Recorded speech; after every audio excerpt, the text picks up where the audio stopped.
محل یزید کا، فرش عزا حسین کا ہے۔ اور آخری دو سطریں کہ حسینیت کی کہاں تک ہیں سرحد ناصر، ہر ملک کی سرحد کی حد اس کا پرچم ہوتا ہے۔ اور معجزہ امام حسین دیکھیے کہ حسینیت کی کہاں تک ہیں سرحد ناصر، یزیدیوں کے یہی وسوسے نہیں جاتے۔ حسینیت کی کہاں تک ہیں سرحد ناصر، یزیدیوں کے یہی وسوسے نہیں جاتے۔ وہ بادشاہ جو تنہا تھا کربلا میں، وہ بادشاہ جو تنہا تھا کربلا میں، اب اس کے کتنے ہیں علم گنے نہیں جاتے۔ مومنین اکرام، اب میں ملتمس ہوں خطیب آل محمد، خطیب آل ابا، ملت فخر جعفریہ، سرمایہ ملت تشیع، سرکار علامہ سید عارف حسین کاظمی صاحب سے کہ وہ زینت منبر ہوں اور ذکر فضائل و مصائب محمد و آل محمد بیان فرمائیں۔ نعرہ تکبیر! جتنی محبت سے علامہ صاحب تشریف لائے ہیں اتنی محبت سے نعرے کا جواب دیں۔ نعرہ تکبیر، نعرہ رسالت، نعرہ رسالت، نعرہ حیدری، حسینیت، حسینیت، یزیدیت، یزیدیت، خشنودی محمد و آل محمد، بلند تر صلوات۔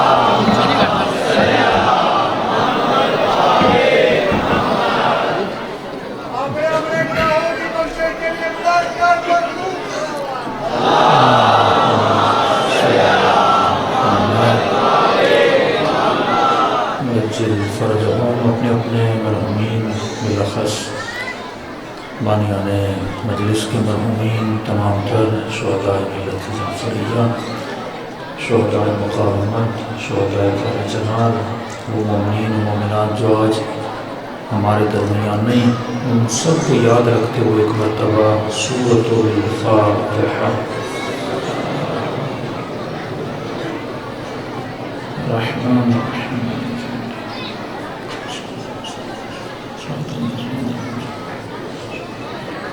بسم اللہ الرحمن الرحیم۔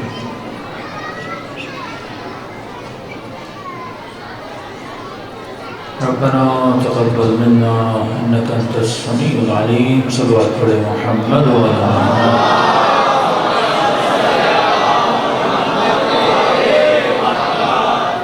بسم اللہ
طاهرين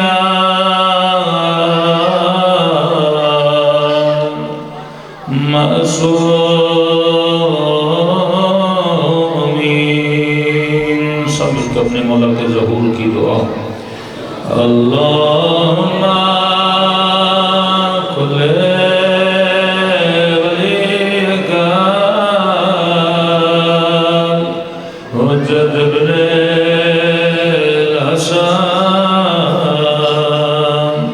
صلواتک علیہ وعلی آبائہ فی هذه الساعة وفي كل وليا وحافظا وقائدا وناصرا وذليلا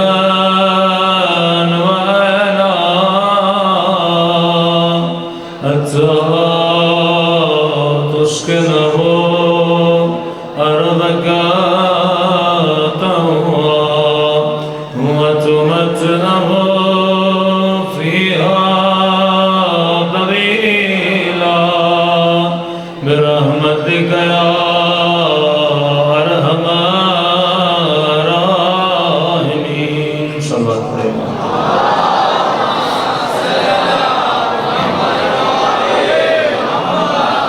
بسم الله الرحمن الرحيم.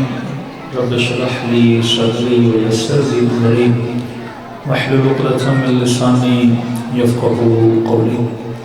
اما بعد فقد قال سبحانه وتعالى في محكم كتابه بسم الله الرحمن الرحيم اهدنا الصراط المستقيم. صلى الله على محمد وعلى آله.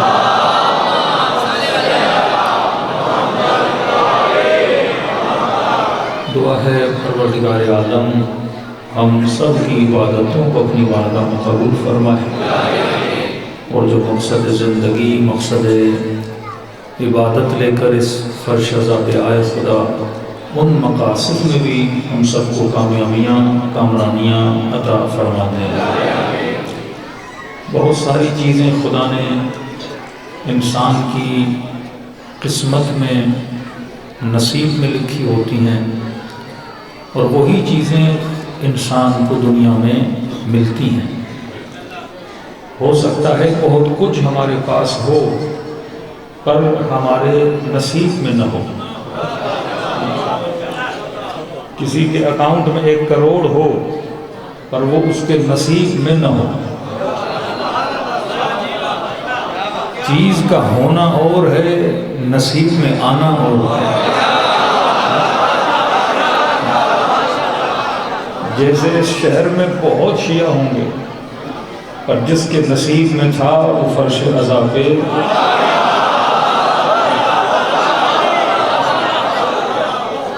رسول کے ساتھ بہت تھے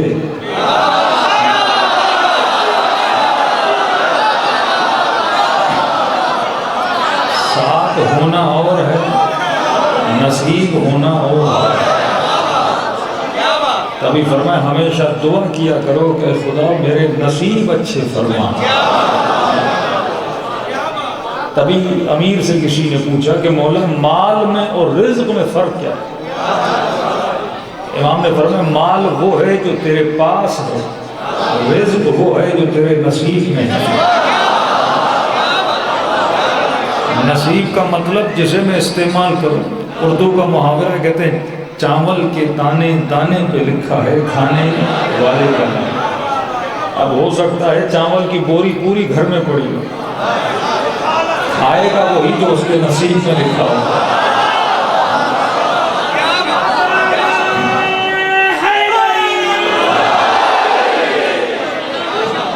دیکھیے کوئی شوگر کا مریض ہو، شکر سامنے ہو، نصیب میں نہیں ہے، وہ کھا نہیں سکتا. کسی بڑھاپے میں کسی کے دانت نہ ہو، گوشت کی بوٹیاں سامنے ہوں، بندہ چبا نہ سکے. تبھی فرمایا دعا کرو خدا نصیب اچھے کرے. اس دعا کو دعائیہ جملوں میں کہتے ہیں رزق. تبھی فرمایا خدا میرے رزق میں اضافہ فرما. اے خدا میرے رزق میں برکت عطا فرما. اے خدا مجھے عمر بابرکت عطا فرما. عمر کا ملنا اور ہے، بابرکت ہونا اور ہے.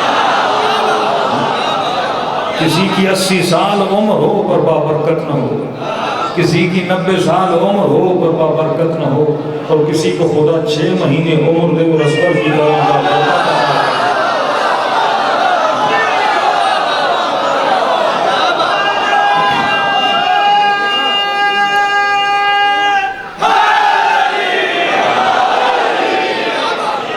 کبھی کبھی سالوں کا جینا بھی انسان کے کام نہیں آتا، اور کبھی کبھی ایک لمحہ بھی انسان کو جنتی بنا دیتا ہے.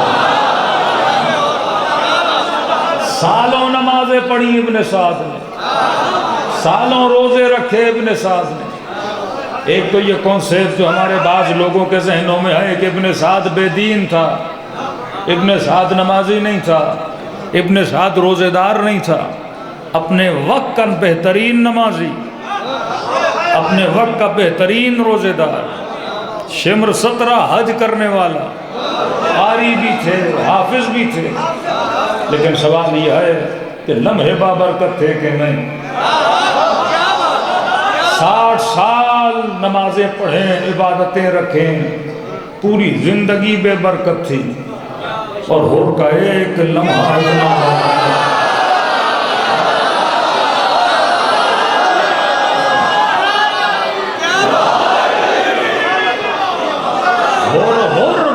ایک لمحے کی وجہ سے. آج اتنے مومنین ہیں، آپ سے پوچھوں کہ آپ جناب حور کی زندگی کے مجھے 100 لمحے بتاؤ، کسی کو نہیں پتا. 1000 لمحے بتاؤ، کسی کو نہیں پتا. لیکن ہر مومن کو حور کا وہ ایک لمحہ ضرور یاد ہے جس کی وجہ سے حور بنا، جس کی وجہ سے حور کی زندگی بابرکت بنی. دیکھیے جب تقابل کیا جاتا ہے اصحاب رسول میں، تو میں جوانوں کو ایک چھوٹا سا مشورہ دیتا ہوں. زیادہ بحث میں پڑھنے کی ضرورت نہیں، لڑائی جھگڑوں میں جانے کی ضرورت نہیں.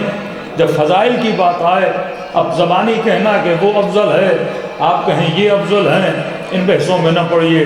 بس اگر بحث فضیلت کی نکلے تو آپ مد مقابل والے کو کہیے تو اپنے بڑوں کے اچھے لمحے لا کے دکھا.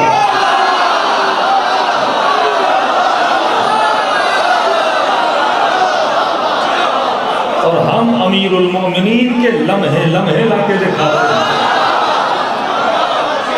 ضربت ایک تھی لیکن عبادت ثقلین سے افضل بن. ایک لمحہ تھا، شب ہجرت موت کے بستر پہ سونا ایک لمحہ تھا. علی کا ہاتھ بلند کر کے من کن تو مولا کہنا یہ ایک لمحہ تھا. ٹوٹی ہوئی تلوار سے احد میں نبی کا دفاع کرنا یہ ایک لمحہ تھا. حسنین کا بابا بننا یہ ایک لمحہ تھا. تو ہم علی کے لمحے لاتے ہیں، تو اپنے بڑوں کے لمحے لا. کبھی میدان کو چھوڑنا یہ بھی تو ایک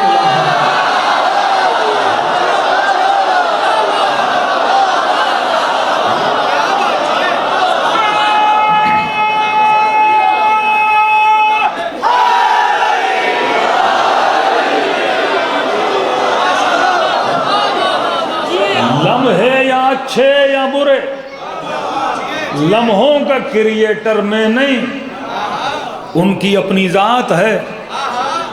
اگر علی کے لمحے اچھے تو ہمیں اچھے لگتے ہیں، اور کسی کا لمحہ برا تو ہمیں برا لگتا ہے. اس میں مرضی میری نہیں، اللہ نے انسان کی ذات ہی ایسی بنائی ہے. پھول نظر آئے تو بندہ تعریف کرے، اچھی مہک آئے تو بندہ تعریف کرے، اچھی آواز سنے تو بندہ تعریف کرے، اچھی صورت دیکھے تو بندہ تعریف کرے، اچھی سیرت ملے تو بندہ تعریف کرے، اور وہیں پہ برا کردار دیکھے تو بندہ لعنت کرے.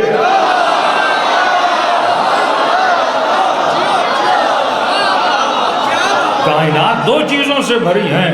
قرآن لمحوں کا ذکر کرتا ہے.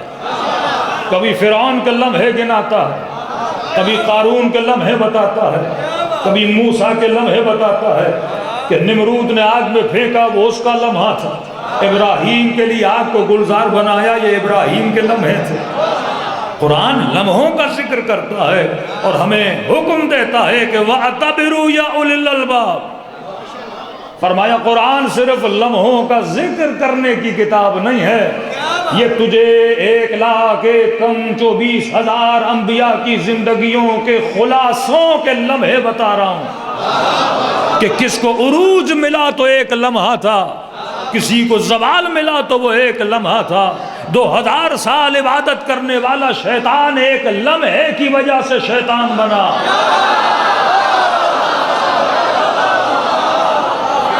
ایک لمحہ تھا جس نے شیطان کو شیطان بنایا. فرمایا 70 سال تیرے پاس لمحے ہی لمحے ہیں. سوال یہ ہے کہ تو اپنے لمحوں کو کیسا بناتا ہے؟ ایک لمحہ شیطان بنا دے، ایک لمحہ رحمان صفت بنا دے. اب یہ تیری مرضی ہے تو کن لمحوں کی وادی میں سفر کرنا چاہتا ہے.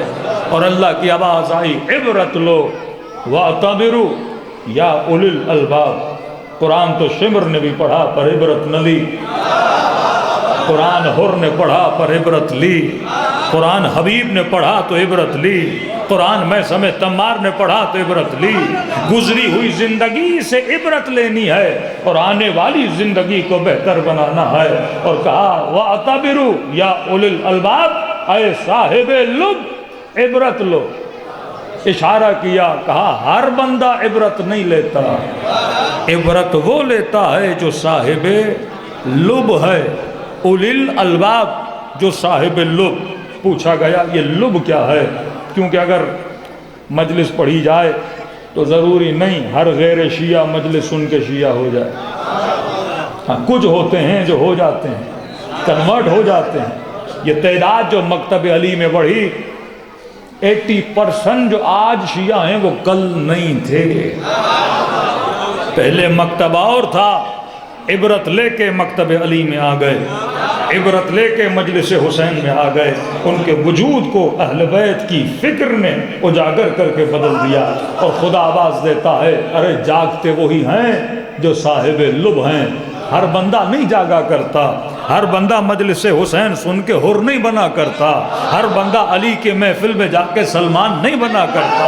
نبی کے ساتھ رہنا اور ہے، نبی سے عبرت لینا اور ہے. میں اکثر مجلسوں میں کہتا ہوں یا علی کہنا اور ہے، علی کے ساتھ رہنا اور ہے.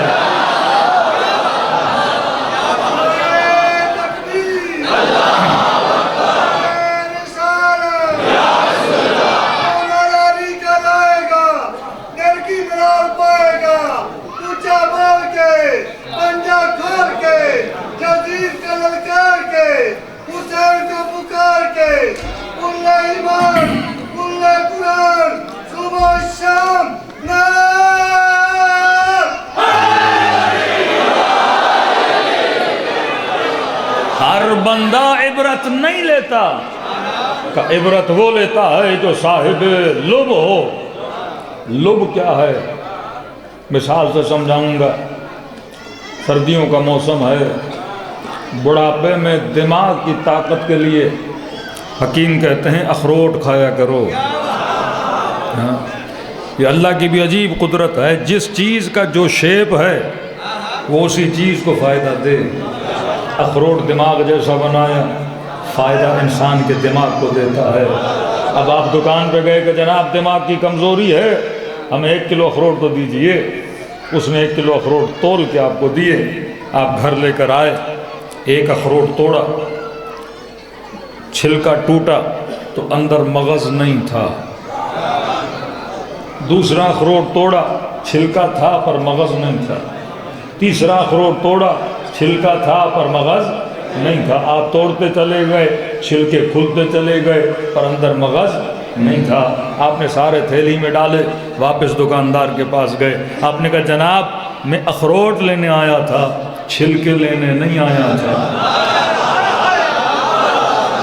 مجھے وہ اخروٹ دو جس کے اندر مغز ہو. خدا کہتا ہے عبرت وہ لیتا ہے جو صاحب لب ہو، جس میں مغز ہو. صاحب لب جس کے اندر مغز ہو وہ عبرت لیتا ہے. جس کے اندر مغز ہو وہ علی والا بنتا ہے. جس کے اندر مغز ہو وہ علی کو مانتا ہے، کیونکہ بے مغزوں کا علی سے کوئی لینا دینا نہیں ہے.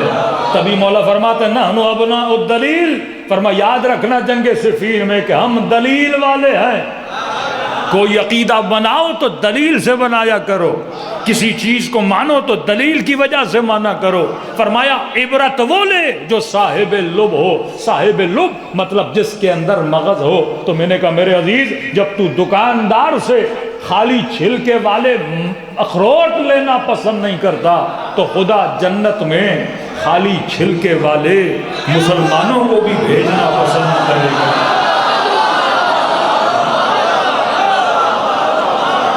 یہ جسم چھلکا ہے، جسم کا ہونا کمال بشر نہیں ہے. کیا آپ بولے کہ میں تو انسان ہوں لہذا گدھے سے افضل ہوں، میں تو انسان ہوں لہذا شیر سے افضل ہوں. خدا نے خود قرآن میں کہا کہ تو افضل المخلوقات ہے، میری بہترین مخلوق اور افضل مخلوق ہے. میں نے کہا پھر اسی خدا نے کہا اولئک کالانعام بل ہم اضل، بلکہ بعض انسان حیوان کی طرح ہیں اور حیوان سے بھی بدتر ہے. کبھی کہا مثل الذین حملوا التوراۃ کمثل الحمار یحمل اسفارا. بعض لوگوں کی مثال گدھے کی طرح ہے. اے خدا بنایا تو نے انسان اور گدھا بھی تو ہمیں کہہ رہا ہے. یعنی تجھے نہیں کہہ رہا، اسے کہہ رہا ہوں جس کو دماغ تو دیا پر استعمال کرتا نہیں. میں مزاحن کہتا ہوں بعض لوگ سیل پیک دماغ لاتے ہیں اور سیل پیک لے کے چلے جاتے ہیں، سمجھتے ہیں یہ استعمال کے لیے ہے ہی نہیں. موبائل دکان سے لیا بالکل پیک اور رکھا کہ جناب میں کھولوں گا ہی نہیں. اللہ نے مغز دیا کہ نہیں اس کو ہم نے استعمال تھوڑی کرنا ہے. جیسا اللہ نے دیا ہے ویسا ہی قبر میں لے کے چلا جاتا ہے کہ نہیں یہ دماغ استعمال کرنے کے لیے ہے. اگر استعمال کرو گے تو عبرت لو گے. ایک دن ایک روڈ سے گئے، کھڈا تھا، گاڑی پنچر ہو گئی، اب اگلے دن بھی اسی کھڈے میں گاڑی ڈالے. اللہ کہے گا چھلکا تو ہے پر مغز نہیں ہے. اپنی غلطی سے سیکھتا نہیں ہے. ارے جو اپنی جنت کی گارنٹی نہ دے،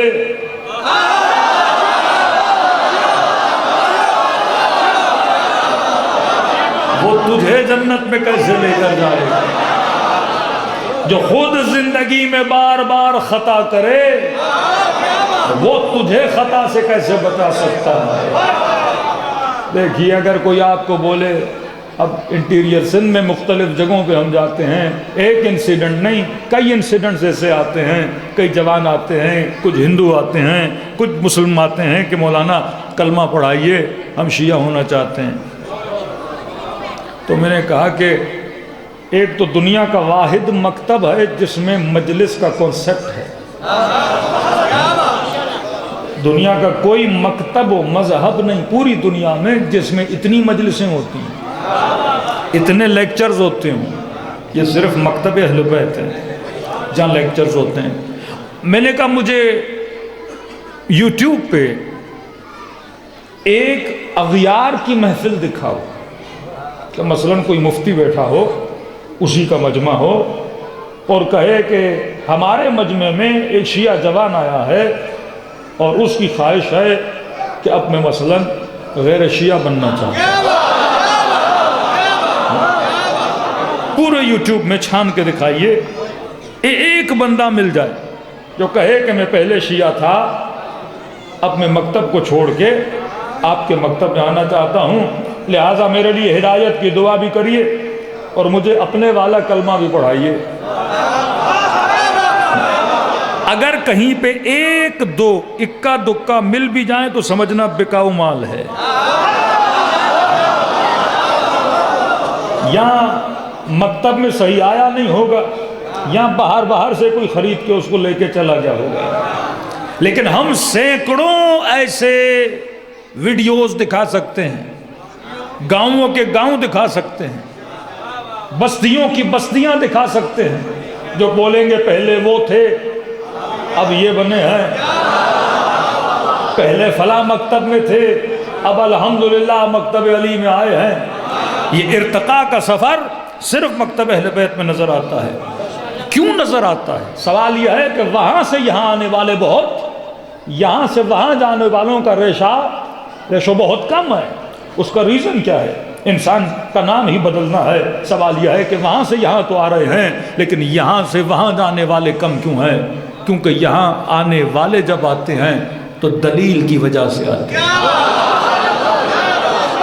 اور جسے دلیل مل جائے پھر وہ تب تک نہیں چھوڑے گا جب تک اس سے مضبوط اسے دلیل نہ ملے۔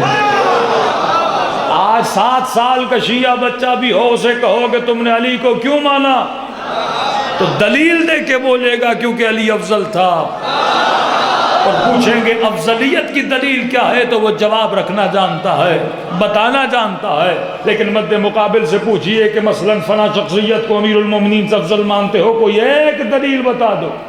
دلیل یہ ہے کہ میرے بڑوں نے مانا، دلیل یہ ہے کہ میری فیملی مانتی ہے، دلیل یہ ہے کہ میرا مفتی کہتا ہے، دلیل یہ ہے کہ میرا مولوی کہتا ہے۔ لیکن ہم منبر سے کھلم کھلا چیلنج کر کے کہہ سکتے ہیں، اگر کوئی ہمارے کسی شیعہ جماع کو یہ کہے کہ آپ امیر المومنین کو چھوڑنے کے لیے تیار ہو جاؤ تو واللہ ہم کسی کو روکتے نہیں ہیں۔ آپ برملا کہیے کہ ہم علی کو چھوڑنے کے لیے تیار ہیں، لیکن جناب عقل کا حکم ہے اگر میں علی کو چھوڑ رہا ہوں تو بس پھر کوئی ایسا لاؤ جو علی سے بہتر ہو۔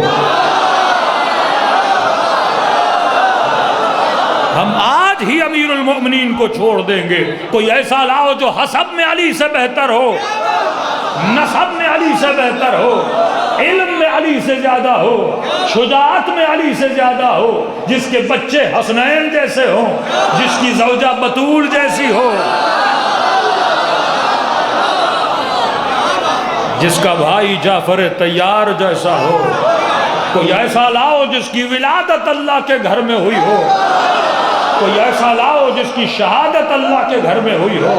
اور کیا مقام دیا میرے رب نے کہ شہادت بھی گھر میں اپنے، ولادت بھی اپنے گھر میں، اور جس مہینے میں شہادت دی وہ سارے مہینوں سے افضل تھا، اور جس رات میں شہادت دی لیلۃ القدر وہ ساری راتوں سے افضل تھی، اور اس رات میں جس عبادت میں شہادت نصیب کی نماز وہ ساری عبادتوں سے افضل تھی، اور ان 5 نمازوں میں سے بھی جس نماز میں شہادت ملی وہ 5 نمازوں میں افضل تھی صبح کی نماز، اور صبح کی نماز کے جس رکن میں شہادت ملی وہ سارے ارکان سے افضل تھی۔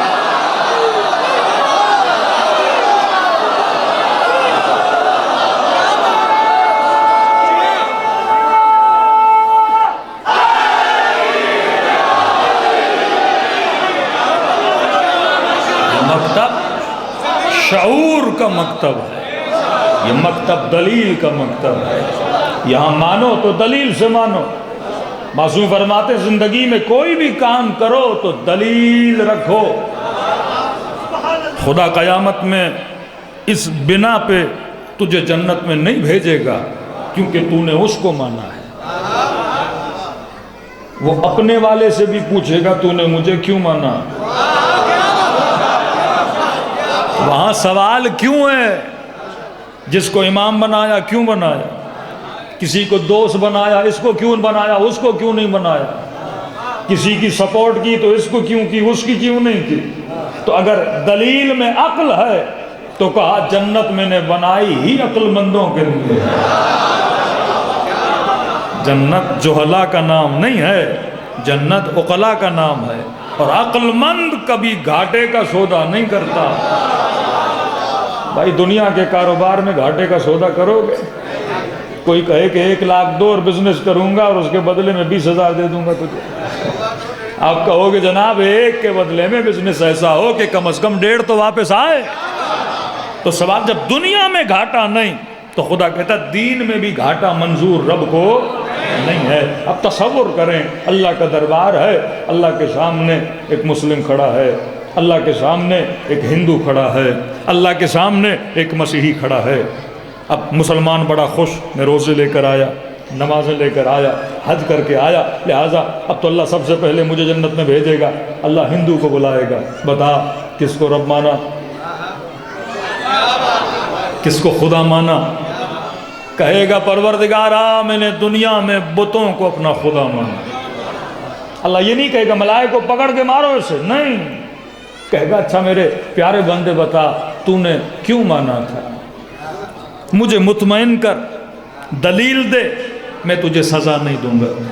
تو کہے گا پروردگارا مسئلہ یہ ہے ہندو بستی میں پیدا ہوا، بابا بھی ہندو تھا، دادا بھی ہندو تھا، پردادا بھی ہندو تھا، لہٰذا میں ہندو بنا۔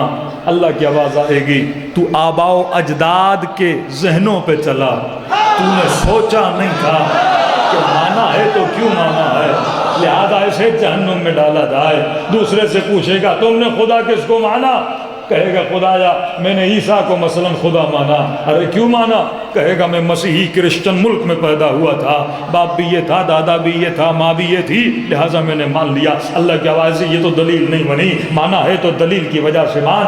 تیسرا آئے گا مسلمان، ماتھے پہ سجدوں کے نشان، نمازیں لے کے، روزے لے کے، حج لے کے، عمرے لے کے پہنچے گا۔ ہاں پروردگارا بتا تو نے کس کو مانا ہے میرے مسلمان بندے؟ کہے گا پرے فخر سے خدایا میں نے تجھے مانا۔ اچھا بتا تو صحیح مجھے کیوں مانا؟ یہ بت کو مان رہا ہے، یہ عیسیٰ کو مان رہا ہے، کوئی آگ کو مان رہا ہے، کوئی پتھر کو مان رہا ہے، تو نے مجھے کیوں مانا؟ آگ کو چھوڑ دیا تو نے، پتھر کو چھوڑ دیا تو نے، عیسیٰ کو چھوڑ دیا تو نے، اور تو نے مجھے خدا مانا۔ یہ بڑے فخر سے چینا چوڑ کر کے کہے گا پروردگارا تجھے اس لیے مانا کیونکہ میرا بابا بھی مسلمان تھا، میرا دادا بھی مسلمان تھا، میں پاکستان میں پیدا ہوا، اور اگر پاک پتن سے ہو کہے گا میں پاک پتن میں پیدا ہوا، ہاں مسلمانوں کی بستی تھی، لہٰذا میں نے تجھے مانا۔ اللہ کی آواز آئے گی اگر اس دلیل کی بنیاد پہ تجھے جنت بھیجوں تو ان دو کو جہنم کیوں بھیجوں؟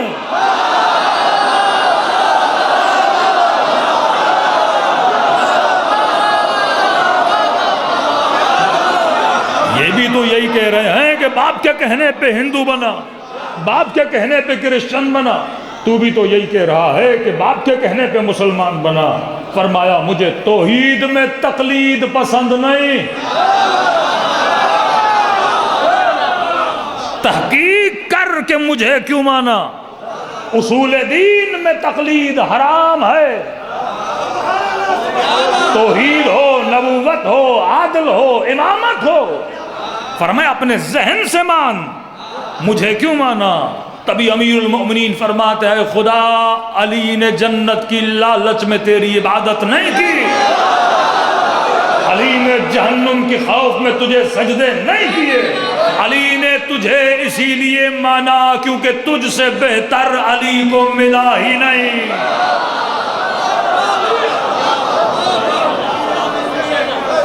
اگر ولایت کی دلیل دینی ہے تو یہ دیا کرو کہ علی سے بہتر ملا ہی نہیں۔ چوتھے امام کی دعا ہے دعائے مکارم الاخلاق، اپنے بچوں کو پڑھایا کریں۔ ایک تو افسوس ہے کہ زندگی میں ہم جتنے قصیدے اور نوحے سنتے ہیں اتنی معصوم کی دعا ہی نہیں سنتے۔ قصیدہ کون لکھے؟ ایک عام سا مومن، کوئی شاعر۔ نوحہ کون لکھتا ہے؟ کوئی شاعر۔ دعائے مکارم کس نے پڑھی؟ زین العابدین۔ وفا تو کرو اپنے مولا کے کلام سے، یہ دعائیں کتاب خانوں کے لیے نہیں ہیں، یہ تمہارے مغز کو طاقت دینے کے لیے ہے۔ فرمایا جسم کی بھی خوراک ہے، روح کی بھی خوراک ہے۔ یہ کھانا، یہ پانی، یہ مرغی، یہ گوشت، یہ کس کی خوراک ہے؟ بدن کی خوراک۔ اردو کا محاورہ نا جہاں چاول کا دانہ و آدمی کا آنا۔ جس مجلس میں 4-5 دیگیں زیادہ ہوں مومنوں کا رش بھی زیادہ ہوتا ہے۔ جس شادی میں کھانا نہیں تو جائے گا کون؟ اب کھانا کھلانا بری بات نہیں، فطرت کا تقاضا ہے۔ رسول جب پہلی دعوت دے رہے تھے تو کھانے پہ بلایا تھا، کہا کھانے کے بہانے آئیں گے، پھر کچھ پیغام ملا کے دے دیں گے۔ تبھی شیعہ سبیلیں لگاتے ہیں، تبھی شیعہ نیاز کرتے ہیں۔ اب یہ نہیں کہ شیعہ نیاز کریں تو کہیں صرف شیعہ کھائیں، ہم کہتے ہیں نہیں، ہندو بھی ہو، برادر اہل سنت بھی ہو، جو بھی ہو، کھائے گا تو حسین کا گائے گا۔ فارسی میں کہتے ہیں پہلے ایسے نمک گیر بنا، پہلے تھوڑا حسین کا نمک کھلا، پھر آہستہ آہستہ ولایت اس کے خون میں گھل جائے گی۔ تو پیٹ کو بھوک لگتی ہے تو کھانا۔ مولانا گھٹنوں میں تکلیف ہے جناب، وٹامن ڈی کی کمی ہے تو تھوڑی دھوپ لو، تھوڑا مکھن کھاؤ تو بدن مضبوط ہو جائے گا۔ کیلشیم کی کمی ہے تو مثلا وٹامن سی کا استعمال کرو، وٹامن بی کا استعمال کرو۔ تو جسم اگر کمزور پڑ جائے تو ڈاکٹر کبھی ٹیبلٹ دیتا ہے، کبھی سیرپ دیتا ہے، تو یہ جا کے کھاؤ، پھر بدن میں چستی آ جاتی ہے، پھر سستیاں مٹ جاتی ہیں، پھر بندہ تنومند و طاقتور اور جسم سے اپنی دنیا کے معاملات چلاتا ہے۔ لیکن اگر روح کمزور پڑ جائے، روح کو دنیا کا کوئی سیرپ مضبوط نہیں کرتا۔ مجلس حسین میں 2 غذائیں ملتی ہیں، نیاز کی صورت میں جسم کو غذا ملتی ہے، اور علم علی کی صورت میں روح کو غذا دی جاتی ہے۔ یہاں بندہ حشاش بشاش ہو جاتا ہے کہ 1 گھنٹہ ذکر حسین سنتا ہے، علم لیتا ہے۔ متاع علم کہاں سے ملتی ہے؟ در اہل بیت سے ملتی ہے۔ تو فرمایا جسم موٹے ہوں تو کمال نہیں، عقل کو موٹا ہونا چاہیے۔ مولا عقل کی خوراک، فرمایا عقل کی خوراک ہے علم۔ جب تک اپنی عقلوں کو علم نہیں دو گے تب تک خطا سے نہیں بچ پاؤ گے۔ خطا سے وہی بچتا ہے جو صاحب علم ہوتا ہے۔ گاڑی تو لے لو پر گاڑی چلانے کا علم نہ ہو تو ایکسیڈنٹ کرو گے۔ گھر میں گیس تو ہو پر اس گیس کو جلانے اور بجھانے کا علم نہ ہو تو گھر کو آگ لگا دو گے۔ بچے کو چھری تو دو پر اس کے استعمال کو نہ بتاؤ، جو چھری سے کسی کا قاتل بھی بن سکتا ہے۔ فرمایا خدا نے تجھے کئی چھریاں دی ہیں، استعمال بتائے گا کون؟ یا آل رسول بتائیں گے۔ غصے کے نام کی چھری تیرے پاس ہے، شہوت کے نام کی چھری تیرے پاس ہے، زباں کے نام کی چھری تیرے پاس ہے۔ اب یہی زباں ہے کسی کو دعا دے کے جنت کما، یہی زباں ہے کسی کو گالی دے کے اپنی جہنم بنا، یہی زباں ہے ذکر علی کر کے جنتی بن جا، یہی زباں ہے غیبتیں کر کے گنہگار بن جا، یہی غصہ ہے۔ اگر غصہ نہ ہو تو انسان میں غیرت نہیں ہے، اگر غصہ نہ ہو تو میدان جہاد میں نہ جا سکے، اگر غصہ نہ ہو تو اپنی حیا اور عفت کا خیال نہ کر سکے، اگر غصہ نہ ہو تو عزت نفس کی محافظت نہ کر سکے۔ لیکن اس غصے کو تمیز بھی سکھا کہ کہاں غصہ کرنا ہے اور کہاں غصے میں ضبط لانا ہے۔ اگر سامنے ماں کھڑی ہو تو غصہ نہیں کرنا، اگر سامنے باپ کھڑا ہو تو غصہ نہیں کرنا۔ وَلَا تَقُولُ لَهُمَا اُفٍّ، یہ تمیز ہونی چاہیے کہ آواز کہاں اٹھانی ہے اور آواز کو کہاں بٹھانا ہے۔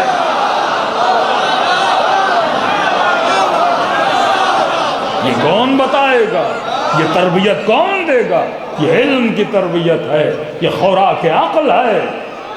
نماز پڑھنے سے صرف کوئی جنت میں نہیں جاتا، خدا دیکھتا ہے جو وجود میری دربار میں کھڑا ہے، اس کی زبان میں اخلاق کتنا ہے، اس کی آنکھوں میں حیا کتنا ہے، اس کی شکم میں لقمہ حلال کتنا گیا ہے، اس نے قوت بازو سے کمایا صحیح راستے سے ہے یا غلط راستے سے ہے۔ جو قدم میری مسجد کی طرف آ رہے ہیں یا کہیں کسی غیر کے گھر کی طرف تو نہیں بڑھے۔ جب ایسا وجود مصلی پہ آتا ہے تو رب بندے کے استقبال کے لیے آ جاتا ہے، ملائک اس کے انتظار میں کھڑے ہو جاتے ہیں کہ یہ کب آئے گا رب کی عبادت کرنے۔ لیکن جسے یہ تمیز ہی نہ ہو، میں نے ایک حقیقت کا واقعہ بتایا تھا لیکن بعض لوگ اس کو مزاح بھی لے لیتے ہیں۔ ہمارے یہاں مسئلہ فکر اور ذکر کا ہے۔ مسلمانوں میں ذاکروں کی کمی نہیں، مفکروں کی کمی ہے۔ اور سب سے زیادہ زور کس پر ہے؟ ذکر پہ۔ ہاں بھائی فلسطین کے حالات بڑے خراب ہیں، مسجدوں میں جمع ہو جاؤ، دعا کرو۔ ساری دنیا کے مسلمان بھی دعا کریں نا خدا ٹرمپ دنیا سے چلا جائے، نہیں جائے گا۔ ہاں بھائی، یہ بالکل ایسے ایک نکما بندہ گھر میں بیٹھ کے دعا کرے، اے خدا تجھے علی کا واسطہ، حسین کا واسطہ، مجھے امیر بنا۔ کہتے ہیں از تو حرکت از خدا برکت، ہمت مرداں مدد خدا۔ تو ہمت کر پھر اللہ سے مانگ، تو محنت کر پھر اللہ سے مانگ۔ لاکھ مسلمان دعا کریں خدا قبول نہیں کرے گا۔ کہ دعا کے ساتھ دوا ہونی چاہیے، ذکر کے ساتھ فکر ہونا چاہیے۔ ہم نے دین کو خانقاہ بنا دیا کہ دن رات بیٹھ جاؤ، ہاتھ میں تسبیح اٹھاؤ اور اللہ کرتے رہو تو عابد بن جاؤ گے، زاہد بن جاؤ گے۔ فرمایا وہ ذکر جو فکر سے خالی ہو وہ انسان کے منہ پہ مارا جاتا ہے۔ لشکر حسین میں بھی ذکر تھا، لشکر یزید میں بھی ایک ذکر تھا۔ یہاں حسینی بھی نماز پڑھ رہے تھے، یہاں یزیدی بھی نماز پڑھ رہے تھے۔ حسین کے لشکر میں بھی اذانوں کی آوازیں دی جا رہی تھیں، لشکر یزید میں بھی اذانوں کی آوازیں دی جا رہی تھیں۔ مجھے ایک سوال کا جواب دیجئے، اگر لشکر مولا میں حبیب نماز پڑھ رہا تھا تو نماز میں کس سورت کو پہلے پڑھ رہا تھا؟ سورہ حمد کو پڑھ رہا تھا۔ اور لشکر یزید میں جب شمر نماز پڑھ رہا تھا وہ کس سورت کو پڑھ رہا تھا؟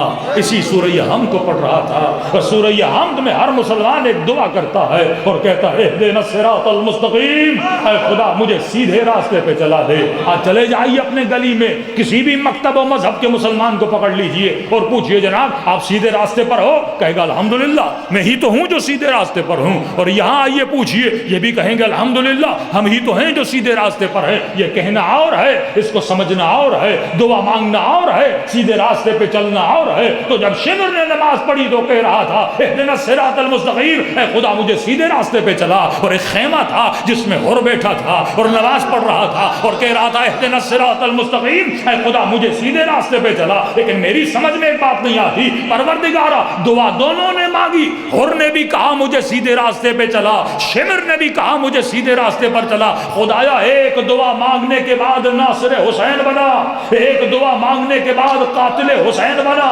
دعا تو ایک ہی تھی لیکن ایک قاتل کیوں بنا، ایک ناصر کیوں بنا؟ اللہ کی آواز آئے گی، ہاں دعا دونوں مانگ رہے تھے لیکن فرق یہ تھا کہ شمر صرف ذکر کر رہا تھا اور ذکر بھی کر رہا تھا ساتھ میں فکر بھی کر رہا تھا۔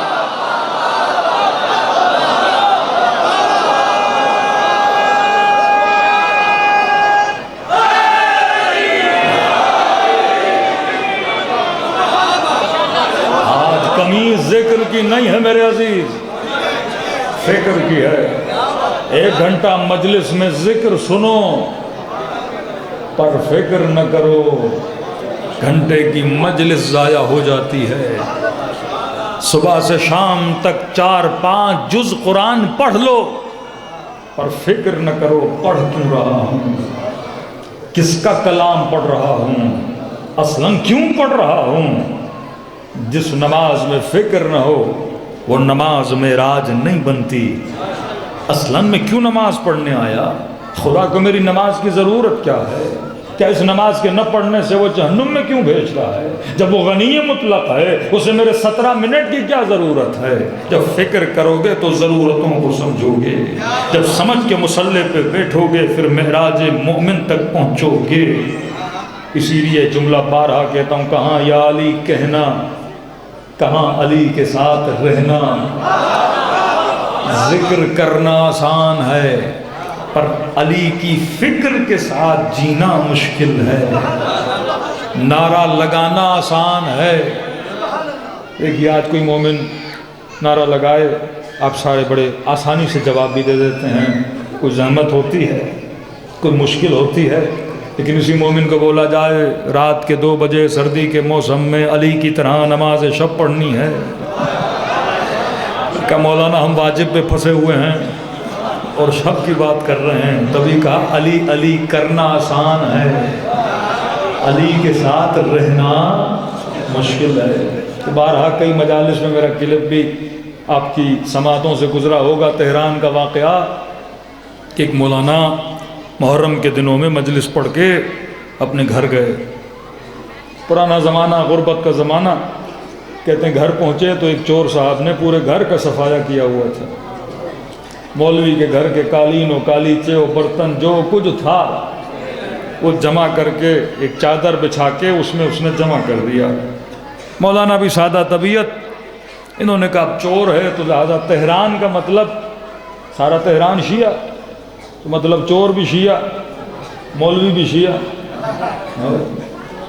مجلس حسین میں اگر کسی کا موبائل نکل جائے تو اتنا تو پتہ ہوگا نکالنے والا بھی اپنا ہوگا اور جس کا نکلا وہ بھی اپنا ہی ہوگا نا. مسجد سے جوتی چوری ہو جائے تو جو نماز پڑھنے آیا وہ بھی مسلمان، جو اٹھا کے لے گیا وہ بھی تو مسلمان ہی ہوگا نا. تو انہوں نے کہا بھائی تہران ہے لہٰذا کوئی ہوگا اپنا.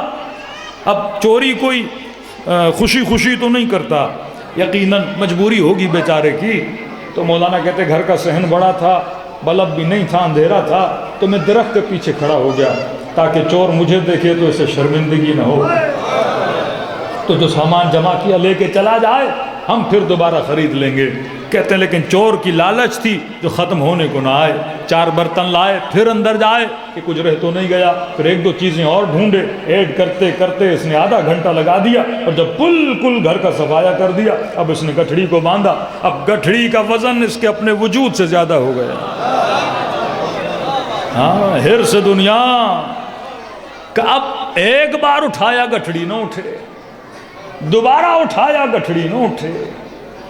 اب بچپن سے یا علی کہنے کی سے عادت تو تھی.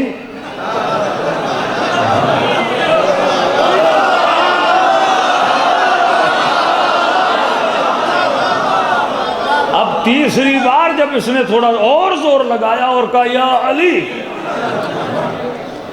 اور گٹھڑی کو اٹھانا چاہا، یہاں مولوی صاحب کی ہٹ گئی. اب ایک مبلغ دین کہتے ہیں میں درخت کے پیچھے سے نکل آیا، کہا اگر یا علی نہ کہتے تو اٹھانے دیتا، ابھی تو نے یا علی کہا ہے تو اب اٹھانے نہیں دوں گا. اور کہا چور صاحب میں نے حسین حسین کر کے اتنا جمع کیا تو ایک یا علی میں سارا لے جائے گا.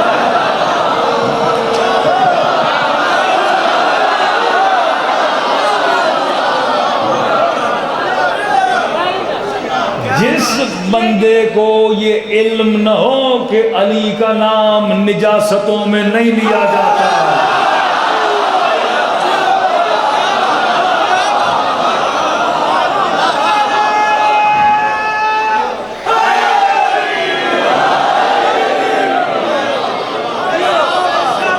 کوئی انڈیا کا سنگر ہو، کوئی انڈیا کا گلوکار ہو اور اس نے مولا کا کوئی قصیدہ پڑھ لیا اور بندہ گاڑی میں لگاتا جائے مولانا کیسا بھی یہ ذکر تو علی کا کر رہا ہے. ارے علی کا نام نجاستوں میں نہیں لیا جاتا.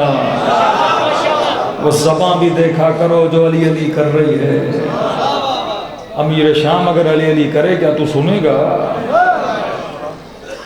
علی اس کی زباں سے اچھا لگے جو زباں طاہر ہو، جو وجود پاک ہو. کتنا مزہ آتا ہے جب نبی علی کا ہاتھ بلند کر کے کہتے ہیں من کنت مولا. کئی اور بھی تھے نا جو کہہ رہے تھے بخن بخن یا علی، ان کی زبان سے بھی تو علی نکلا، لیکن نبی کی زبان سے نکلا تو سننے میں مزہ بھی آیا. تو فرمایا یہ فکر ہو کہ میں ذکر کر کہاں پہ رہا ہوں، کب یا علی کہنا چاہیے کب نہیں کہنا چاہیے. مولا حلال میں مدد کرتے ہیں، حرام میں مدد نہیں کرتے. مسجد جاؤ تو یا علی کہو، حج پہ جاؤ تو یا علی کہو، کسی یتیم کی مدد کرو تو یا علی کہو، کسی غریب کی مدد کرو تو یا علی کرو. یہ نہیں کہ کسی مومن کا چوری مال کرے اور پھر بندہ کہے کہ یا علی. یہ فکر بندے کی بلند ہونی چاہیے. کوئی نشہ کرے اور کہے یا علی، کوئی چرسی موالی چرس پیے اور کہے یا علی. علی کا نام طہارتوں میں لیا جاتا ہے، علی کا نام عبادتوں میں لیا جاتا ہے، علی کا نام ہدایتوں میں لیا جاتا ہے.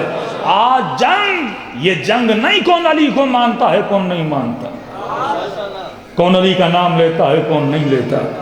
آج جنگ فکر ہے. کون علی کے نظریے کو مانتا ہے، کون علی کے نظریے کو نہیں مانتا؟ ہو سکتا ہے آبائی جدی پشتی شیعہ ہو، نام علی کا دے پر اس کی آئیڈیالوجی اور نظریہ علی کے دشمن والا ہو، تو علی والا نہیں ہو سکتا. علی والا وہ ہے جو علی کی فکر پہ چلے. مولا کی فکر ہے کونوا للظالم خصما بل للمظلوم عونا. ظالم کے لیے دل میں نفرت رکھو، مظلوم کے لیے دل میں محبت رکھو.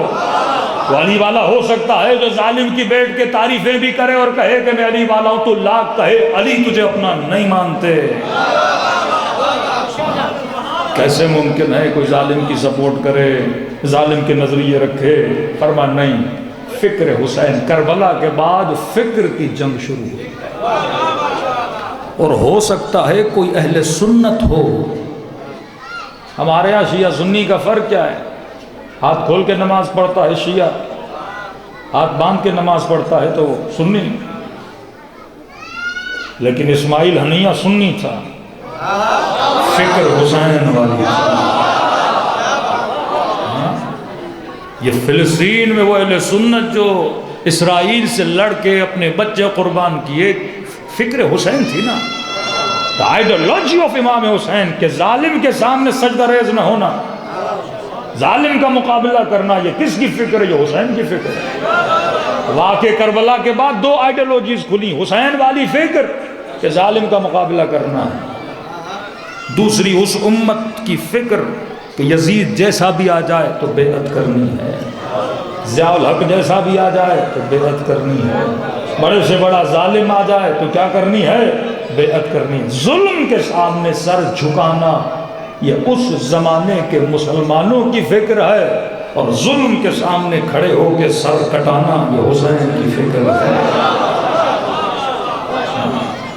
آج جنگ فکر ہے. ہو سکتا ہے کوئی شیعہ ہو پر کہے کہ میرا اسرائیل سے کیا جائے، اصلاً میں زبان پہ اسرائیل کو برا کہوں کیوں؟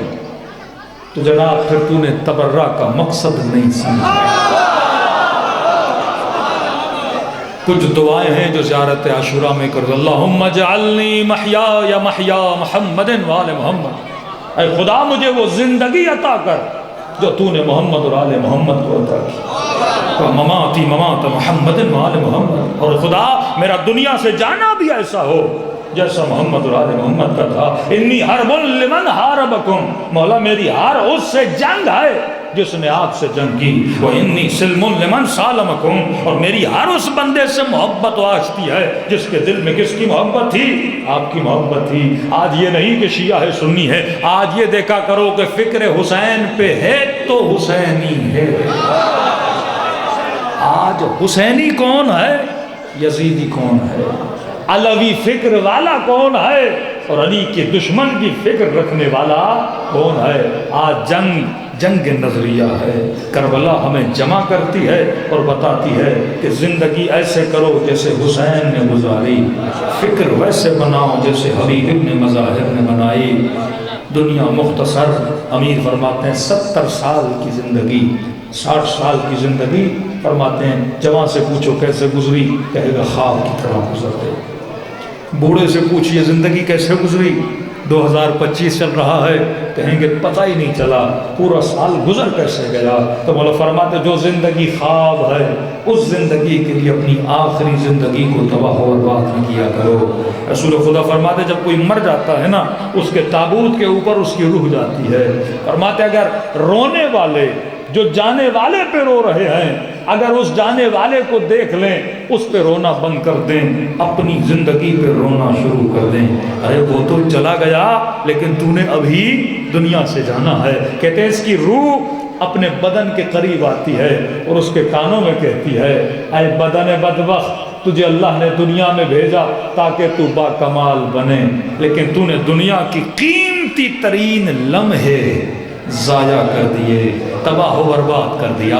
پھر فرمایا اس کے کان میں کہتا ہے دنیا میں تم نے یہ نہیں دیکھا کہ جو پیسہ بنا رہا ہوں حلال کا ہے یا حرام کا ہے، مال غصب کا ہے یا اپنا ہے، بس تو بناتا گیا، لیکن اے بدبخت محنت تو نے کی، زحمت تو نے کی، پیسہ تو نے جمع کیا، اور تیرے جانے کے بعد عیش کوئی اور کرے گا، مزے کوئی اور لے گا، محنت تیری، زحمت تیری، عیش و عشرت کسی اور کی، اور قیامت میں تیرے پیسوں پہ کیے ہوئے عیشوں کا جواب بھی تو نے ہی دینا ہے۔ اے کاش زندگی ایسی گزارتا کہ مرنے کے بعد پچھتاوا نہ ہوتا۔ امیر المومنین سے کسی نے پوچھا مولا انسانوں کی قیمت کیا ہے؟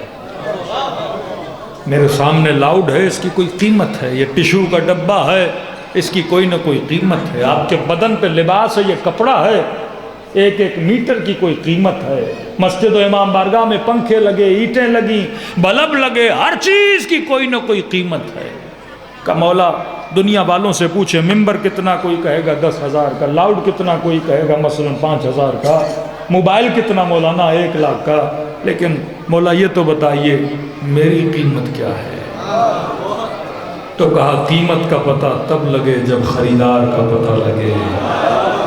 کہ انسانوں کی منڈیوں میں 2 خریدار ملیں گے، یا تیرا خریدار خدا ہے یا تیرا خریدار شیطان ہے، یا لفظ بدلوں یا تیرا خریدار حسین ہے یا تیرا خریدار یزید ہے۔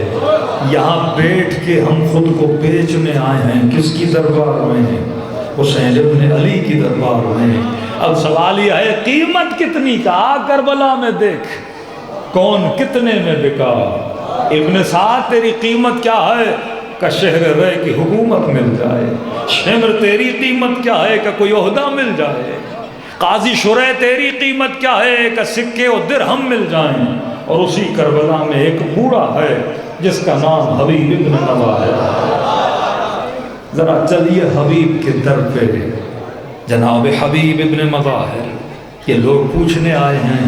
شمر نے اپنی قیمت لگائی، ابن سعد نے اپنی قیمت لگائی، حبیب تیری قیمت کیا ہے؟ حبیب تو کتنے میں بکا؟ حبیب تو نے خود کو کتنے میں بیچا؟ حبیب تو کتنے میں قربان ہوا؟ واللہ پیارا جواب آئے گا، حبیب کی آواز آئے گی میری قیمت یہ ہے کہ بس حسین کے چہرے پہ مسکراہٹ آ جائے۔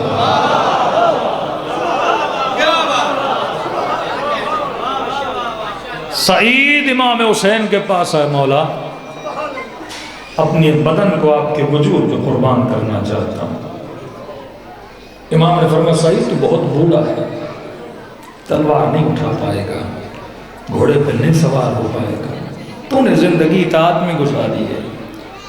کہ مولا یا قابل نہیں سمجھتے یا مجھے اتنے بڑے کمال سے محروم کر رہے ہیں۔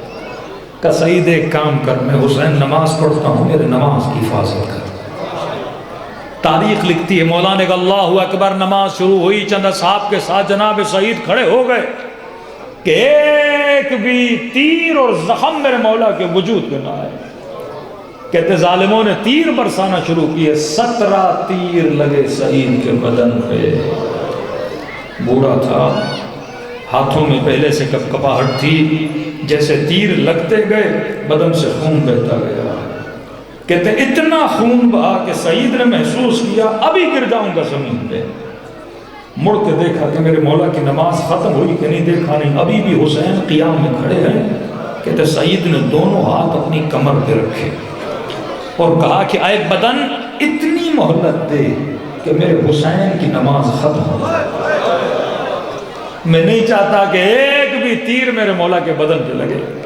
یہاں مولا حسین قیام سے قعود میں گئے، تشہد پڑھا، یہاں سعید زمین کربلا پہ گرنے لگا۔ کہتے ہیں اتنی تیزی سے ہم نے حسین کو نماز ختم کرتے ہوئے نہیں دیکھا، جلدی سے تشہد ختم کیا اور دوڑے دوڑے آگے بڑھے، کہیں سعید کا سر خا کے کربلا پہ نہ گرے۔ حسین نے اپنے دونوں زانوں آگے کیے اور سر سعید مولا حسین کی گود میں آ پڑا۔ اب بتائیے 90 سال زندگی اچھی گزاری ہو، آخری لمحے حسین کی نماز بچائی ہو، سارے تیر اپنے بدن پہ لیے ہوں، اس بندے کو تو سکون سے دنیا سے چلے جانا چاہیے نا۔ کہ ارے زندگی اتنی اچھی ہے، روح نکل جائے سعید، سکون سے چلا جا. لیکن اصحاب کہتے ہیں عجیب طریقے سے تڑپ رہا تھا، خون کیونکہ بہہ چکا تھا، زبان ساتھ نہیں دے رہی تھی، ہونٹ کانپ رہے تھے، بلبلا رہا تھا، کچھ کہنا چاہتا تھا. امام کہہ رہے صحیح سکون سے چلا جا، پرواز کر کے چلا جا، حق ادا کر دیا تو نے. لیکن نہیں، یہ صحیح جانا نہیں چاہتا، گویا اس کی روح تڑپ رہی ہے جب تک یہ دو جملے نہ کہے. وہ کون سے جملے تھے؟ بڑی مشکل سے دبا سے دو جملے نکلے اور فرمایا مولا ارضیت، کیا تو سعید سے راضی ہوا؟ کہتے ہیں حسین کے چہرے پہ ہلکی سی مسکراہٹ آئی. فرمایا سعید میں بھی راضی، میری اماں زہرا بھی تجھ سے راضی ہے.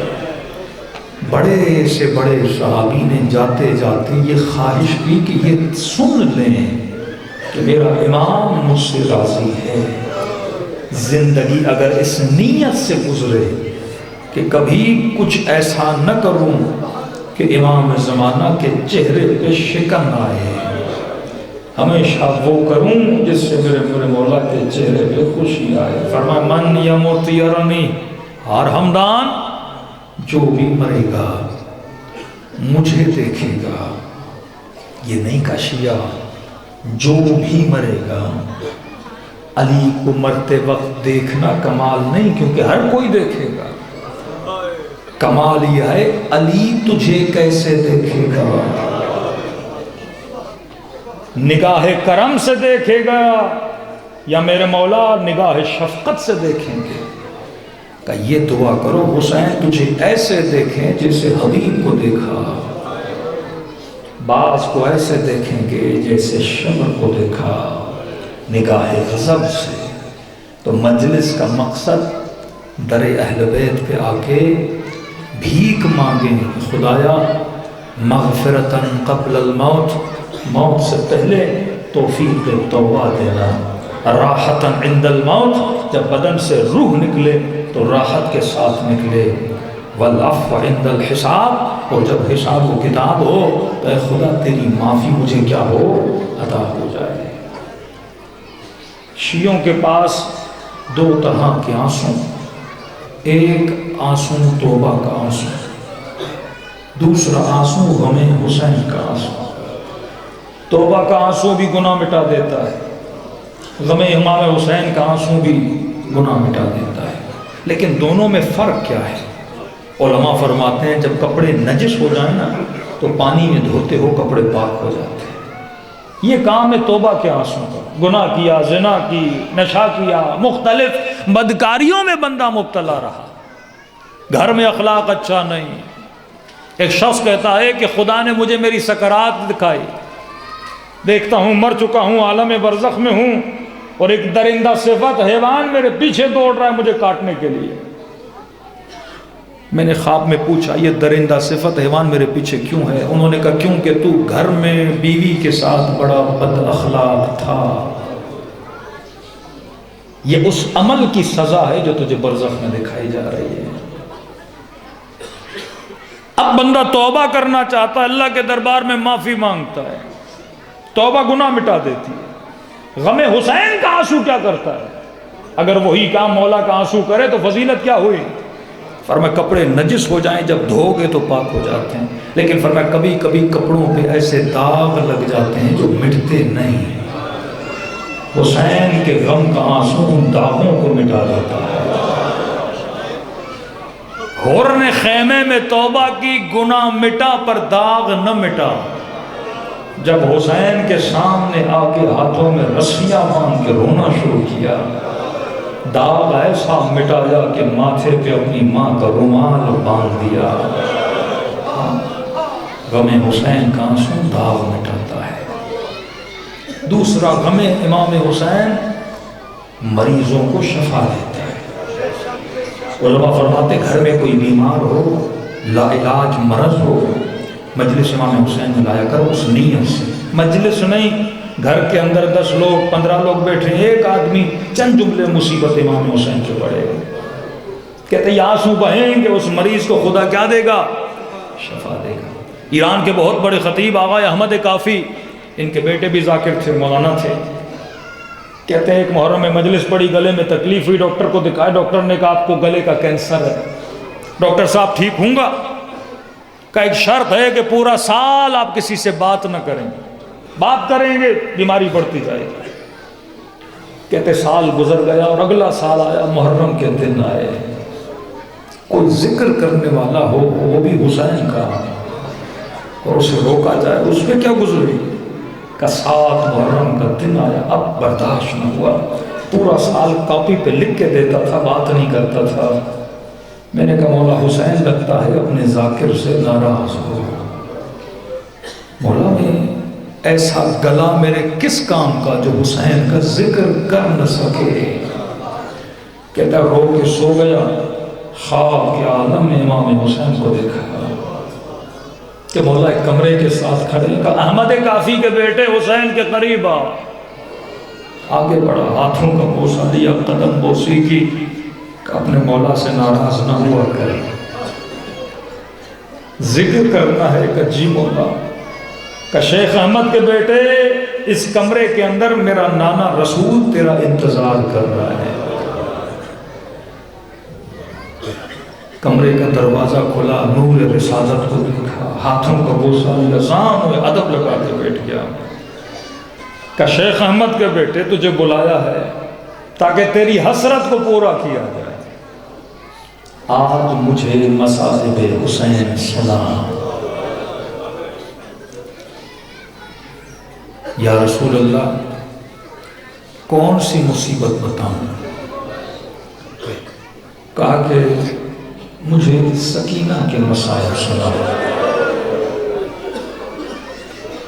کہتے میں نے 2 جملے اس ننھی سی بیوی کے مسائل کے پڑھے، رسول خدا غش کھا کے بے ہوش ہو گئے، میری آنکھ کھلی، دھاڑے مار کے رونے لگا۔ ماں دوڑی دوڑی آئی، کیا ہوا بیٹا؟ میں نے سارا قصہ سنایا، خواب دیکھا مولا حسین رسول خدا مصائب پڑے، رسول بے ہوش ہو گئے۔ ماں حیرت میں کہ میرے لال 1 سال کے بعد میں نے تیری آواز سنی ہے۔ جلدی ڈاکٹر کے پاس گئے، چیک اپ کیا، کہا آپ کو تو لگتا ہے کبھی کینسر تھا ہی نہیں۔ گلی محلہ ہمسایہ گاؤں والے سارے جمع ہو گئے ان کے گھر میں۔ کیا ہوا کہ خواب میں رسول کو دیکھا، مسائل امام حسین پڑھے، گلے کو شفا مل گئی۔ کہتے ہیں مجھے اس دن کے بعد سے پتا چلا کہ خدا نے سکینہ کے مسائل میں شفا رکھی ہے۔ سب نے پوچھا شیخ احمد کے بیٹے ہم بھی آئے ہیں، ہم میں سے بھی کئی بیمار ہیں، ہمیں بس اتنا سنا تو نے کہا کیا کہ رسول بے ہوش ہو گئے؟ کہ ایک تو میں پڑھ نہیں پا رہا تھا کیونکہ حسین ساتھ بیٹھے تھے، باپ کے سامنے بیٹی کے مسائل پڑھنا بڑا مشکل ہوتا ہے۔ بڑے خوش نصیب تھے میرے ساتھ وہ امام کہ جنازے پہ بیٹیاں موجود نہیں تھیں۔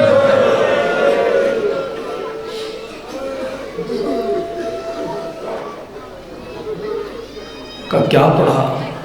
کہ بس میں نے اتنا کہا، رسول غش کھا گئے کہ یا رسول اللہ بچی نے ایک بیان کیا کہ میرے غریب الوطن بابا تیری بچی کا چہرہ چھوٹا تھا، ظالم کا ہاتھ بڑا تھا۔ دلوں کو کربلا کی طرف روانہ کرے۔ فرمایا اگر خلوص دل سے مچھر کے پر کے برابر بھی آنکھیں گیلی ہو جائیں، جناب سیدہ اس مومن کو دعا دیتی ہیں۔ میرے چھٹے ماں فرماتا بھی ذاکر نے مسائل پڑھے نہیں، پڑھنا چاہتا ہے، فرماتا تم سب کے سروں کے پیچھے میری دادی زہرا کھڑی ہو جاتی ہے، دعا کے لیے ہاتھوں کو بلند کرتی ہے، خدا یہ میرے حسین کا زہرا ہے، میں زہرا اس سے راضی، تو بھی اس سے راضی ہو جا۔ جو کربلا کے متمنی ہیں خدا انہیں زیارت حسین نصیب کرائے۔ فرمایا خلوص سے دل سے میرے حسین کو سلام کرو، خدا تجھے ثواب زیارت حسین عطا کرے گا۔ کہ مولا اتنا آسان ہے؟ فرمایا ایسے سلام کرو اگر نہ چاہتے ہوئے آنکھوں میں آنسو آ گئے، اس وقت مت سمجھنا یہ تیرے آنسو میں، حسین نے تجھے تیرے سلام کا جواب دیا۔ دلوں کو کربلا لے جائیں.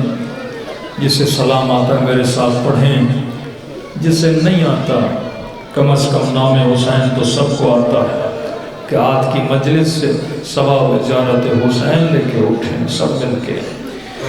السلام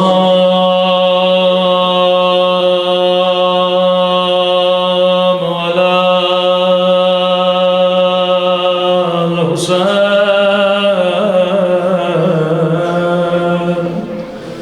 وعلی علی ابن الحسین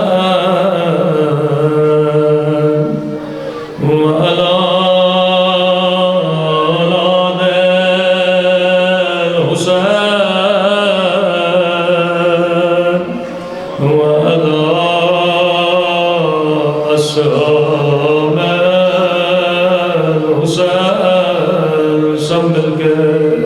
السلام علی حسین وعلی علی ابن الحسین وعلی اولاد الحسین وعلی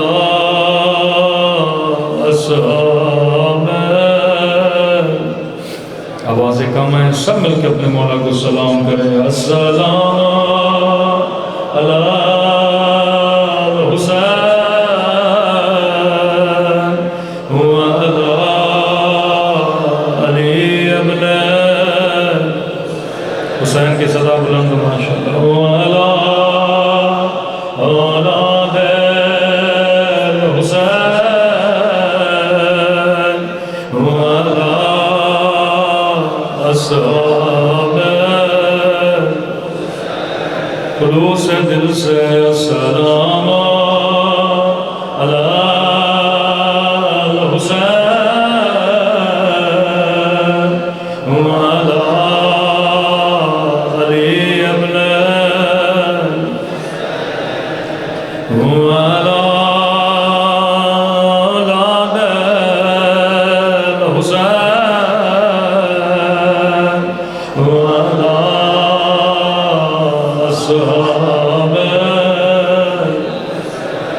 ایسے سلام کریں جیسے سکینہ نے سلام کیا تھا, ایسے سلام کریں جیسے زینب نے سلام کیا تھا, ایسے سلام کریں جیسے علی اکبر نے سلام کیا تھا, ایسے سلام کریں جیسے بغداد کے زندہ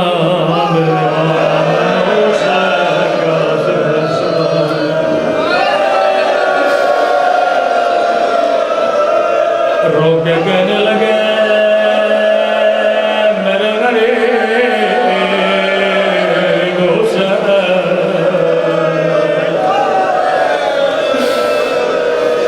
او میرے جد حسین, میرے ہاتھوں میں ہتھ گڑیاں ہیں, میرے پاؤں میں بڑیاں ہیں, لیکن بابا تیری طرح میں نے کسی جوان بیٹے کا لاشا تو نہیں اٹھایا, میں نے کسی بھائی کے دو کٹے ہوئے بادو تو نہیں اٹھایا. روایت کے جملے آئے جب لائن زہر دے تو جگر کے ٹکڑے باہر آئے, میرے مولا بستر پہ ایسے تڑپ رہے تھے جیسے مچھلی پانی سے باہر تڑپتی. لائن چاہا مولا زیادہ تڑپے, جب مومنوں کا پتہ چلا دوڑے دوڑے آئے, ربی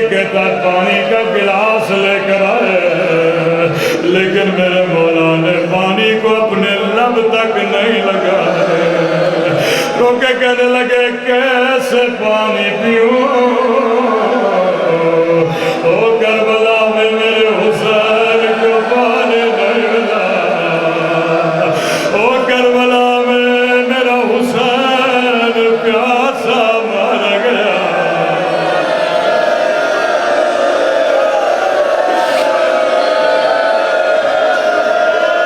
کوئی شہید معصوم امام ایسا نہیں جس نے جد حسین کا یاد نہ کیا ہو تاریخ میں دو امام ایسے ملتے ہیں جن کے ہاتھوں میں ہتھکڑیاں باہوں میں بلیاں ایک علی زین العابدین دوسرے امام موسیٰ کاظم جب ہتھکڑیاں تھے لیکن ایک فرق ہے میرے ساتویں امام کے ہاتھوں میں ہتھکڑیاں تھیں لیکن ساتھ میں کوئی باپردہ بہن نہیں تھے ساتھ میں مائیں نہیں تھے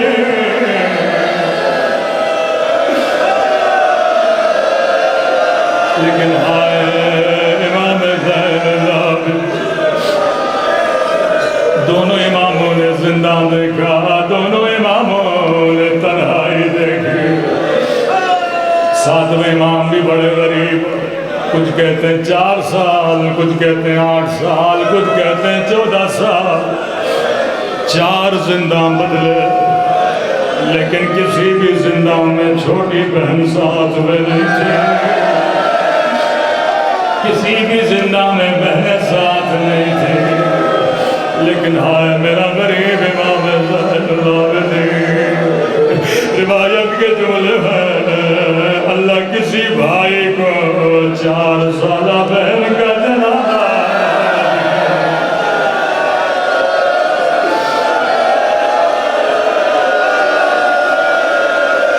کربلا میں بڑے ظلم لیکن ہر امام نے ایک ہی منظر پہ بڑا گریہ کیا اہل بیت کی تاریخ میں رخساروں کے مسائل بڑے عجیب وہ علی کی مظلومیت ہو حسین کی مظلومیت ہو یا ساتویں امام کی مظلومیت ہو میں ہمیشہ قسم کا ایک جملہ کہتا ہوں مجھے خدا کی قسم ہے اگر مدینے میں ایک در کو آگ نہ لگائی جائے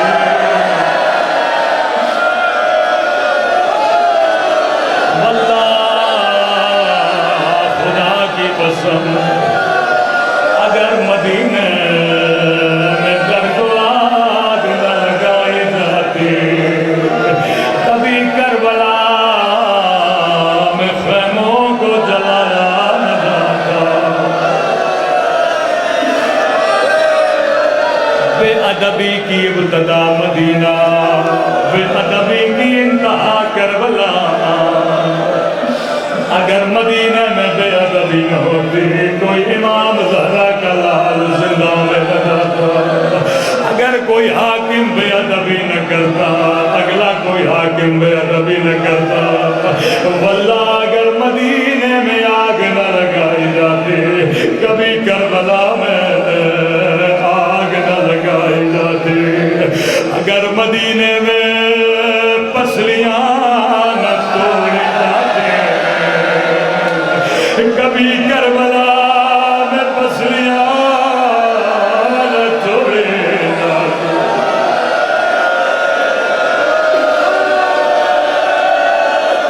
پہلی بے ادبی مدینے میں تھی انتہا کربلا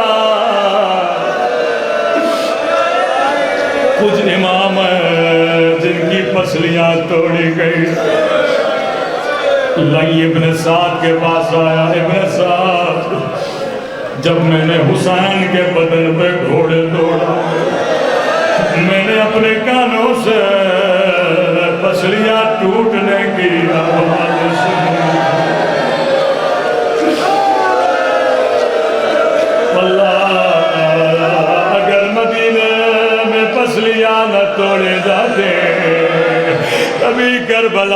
پسلیاں نہ ٹوٹ دی مجھے خدا کی قسم اگر مدینے میں علی کے ہاتھوں میں رسیاں نہ باندھے جاتے او کبھی کوفے کی بازار میں زینب کے ہاتھوں میں رسیاں نہ باندھی جاتی کبھی بغداد کے زندہ میں موسیٰ کاظم کے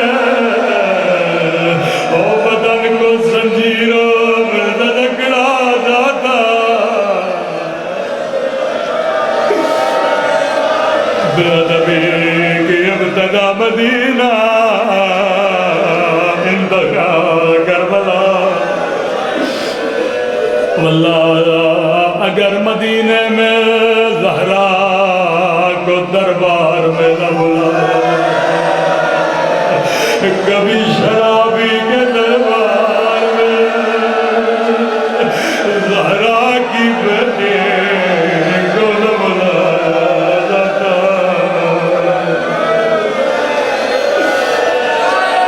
آخری جملہ کہوں اگر غلطی ہو تو معاف کریے گا کمزور دل مومن مجھے معاف کرے واللہ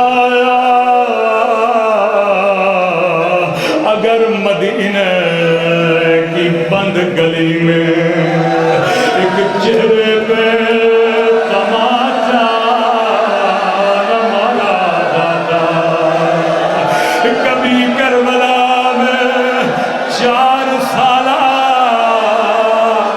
بچی کے چہرے پہ تماچے نہ مارے جاتے روایت کے جملے جب پورے بغداد پہ میرے ساتھ میں مولا کا جنازہ اٹھا جنازہ بڑا بھاری تھا مومن نے کہا میرے مولا کا بدن تو بڑا نہیں تھا جیسے تابوت کھولا یہ بدن کا وزن نہیں تھا ان زنجیروں کا وزن تھا جس سے میرے مولا کا بالا گیا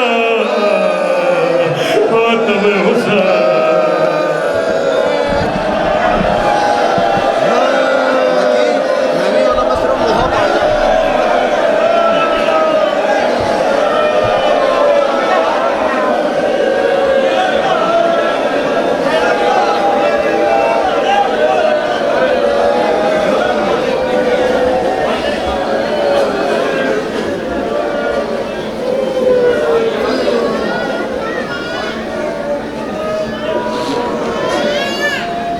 بغداد کے پل پر کاظم کا کس نے جنازہ رکھا ہے بغداد کے پل پر کاظم کا کس نے جنازہ رکھا ہے بغداد کے پل پر کاظم کا کس نے یہ جنازہ رکھا ہے بغداد کے پل پر کاظم کا کس نے جنازہ رکھا ہے بغداد کے پل پر کاظم کا کس نے یہ جنازہ رکھا ہے بغداد کے پل پر کاظم کا کس نے یہ جنازہ رکھا بغداد کے پل پر کاظم کا کس نے یہ جنازہ رکھا